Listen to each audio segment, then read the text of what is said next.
Good evening. It is Monday, May 26th, Memorial Day, and come with me on my nightly walk after dinner. Actually, it's quite a bit after dinner. We had a late dinner tonight. It's now 10 o'clock. I've been out here for about an hour, hour and a half already. And today we're going to talk about how my investing portfolio has changed over the years. So basically, for the first 22 years, from the time I was 22 to just shy of 44 when I retired. Um, every single penny of our investments was in basically S&P 500. Every penny. Everything that we put into our 401k, 457, our after tax, E-Trade accounts with Charles Schwab, etc., was in basically S&P 500. And any other excess money that we had from the last downturn in the housing market in 2008 until we sold everything in 2019. So that was about 10 years that we invested in real estate. But again, that was in pursuit of growth.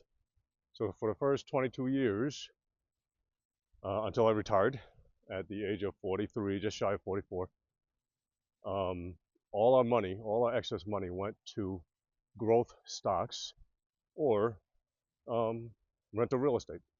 The last 10 years or so, from 2009 till 2019, the last 10 years of my working career. So everything was about growth, growth, and growth. No dividends, because I had a job. And even after my wife retired, she retired for her 41st birthday. So she retired about three or 4 years before I did. Even after she retired, our expenses were low enough for a upper middle class income family. Our expenses were low enough that we lived off of my income alone. And even with my one income, I was still contributing, maxing out my 401k and my 457. So that was 20-something thousand, no, 40-something $1,000 between the two of them. We're maxing out my two investing accounts. We were not, of course, after that, we really didn't have any after-tax money to invest in our E-Trade or Schwab, etc. And no more real estate, of course. We sold all that real estate and put all that money into probably about half growth stocks and the other half dividend stocks. So that was the big change. As I came up on my retirement date, we knew that our family income would be cut drastically. Well, one, it was cut by more than half when my wife stopped working because she made more money than me. And then after I stopped working, well, it got half again. So literally, we're now, by 2019, when I retired, we were down to less than a quarter of our previous combined income. So from that point on, as we were selling our real estate prior to 2019, we knew that we needed to make up, a cash flow. We would have a cash flow problem because my pension would not cover our lifestyle. It would cover our basic living. We had to pay the house off. We never, had any loans on cars. We don't lease cars. We buy used cars, basically. My wife's the only one with who had a new car. And, she had a new, back then, 2018 Porsche Macan Turbo. So, but, that was really the first car that she picked up by herself. So, all the other cars I kind of sort of bought for her, and as a, for 30th birthday, for her 40th birthday, etc. So the Porsche was the first car that she got to pick out, and she picked a new car, and that was fine, perfectly fine. And we paid cash for that as well. So we had no loans, no leases. We always save up the money and then bought our cars, and then we keep them for a good amount of years. somewhere between 5 and 10 years. So, and once again, the best way to own a car is to buy used, probably just off lease, like a three-year-old car, where the person who leased it took the most amount of depreciation out of the car. He took the biggest hit. And then when you pick it up, literally most three-year-old cars are about half the price, half of the original MSRP. So it is a total win. And from there on, the depreciation is minimal. You know, it doesn't depreciate nearly as fast.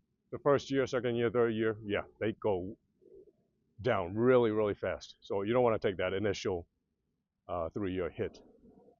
And you know, every car that I bought, whether 3 to 5 years old, you know, I picked the ones that look and feel and drive and smell practically brand new. So why would I pay $100,000, for example, for my for a Lexus LX 570? I have a 2014. Well, I bought that thing when I was 8 years old. And even during the pandemic, when prices were really high, I got that thing for 50. I got ripped off, but that's okay, because when I sold my cars, my used cars, to buy the Lexus, you know, the other people also pay very high prices for my cars, so it evened out. So anyway, why pay $100,000 when you can pay $50,000 and it still drives like it was brand new? Matter of fact, today it's 11 years old, has close to 100,000 miles, and if you close your eyes and I drove you around, it smells like a new car, it rides like a new car, it sounds, well, there are no sounds. There are no sounds, it's so quiet. So anyway, the point is, we pay cash for our used cars and save a ton of money. And when I retired, we were down to less than a quarter of our previous combined income. So we needed to put as much extra money into dividend stocks as possible. And that was the last change in our portfolio. So for the first 22 years, it was all about growth, whether it was in S&P 500 or during the real estate downturn, 2008. After that, we bought, you know, a few pieces of real estate. You know, that was growth. And then came my retirement, ultimately in 2019. We decided that every piece of additional money that came in, we would put into mainly dividend producing stocks, because I had to make up a cash flow issue, the cash flow problem. You know, living on a quarter of your previous income, you know, I'm simply not going to be able to travel the way I want to travel, buy the cars that I want to buy, unless I have, you know, more of an income. So my pension does not provide that kind of income. It provides just enough for me to live on, with a house that was paid off and the cars that were paid off. And then one final major investing change was 3.5 years ago, we sold our house. And that I'll give you numbers for. I've already given numbers in previous videos, you know, and I usually don't, you know, but everybody knows a typical detached single family house in New York City is going to be north of $1 million. And then we bought a co-op, a 3-bedroom co-op, for $5.25. So we pocketed well over $500,000, tax-free, because you know, when you sell your primary home, you are allowed to keep, between you and your wife, you and your partner, you're allowed to keep $500,000 in gains, in cap gains, the growth of the house. And while we certainly did not gain $500,000, but regardless, we were able to keep all the gains without taxes, and we rolled $500,000 or more mainly into dividend producing indexes. So that's going to produce X amount of thousands, or maybe a couple of tens of thousands. I don't know. I haven't really looked at it. So that was going to produce some extra spending money for us to be able to live the lifestyle that we want.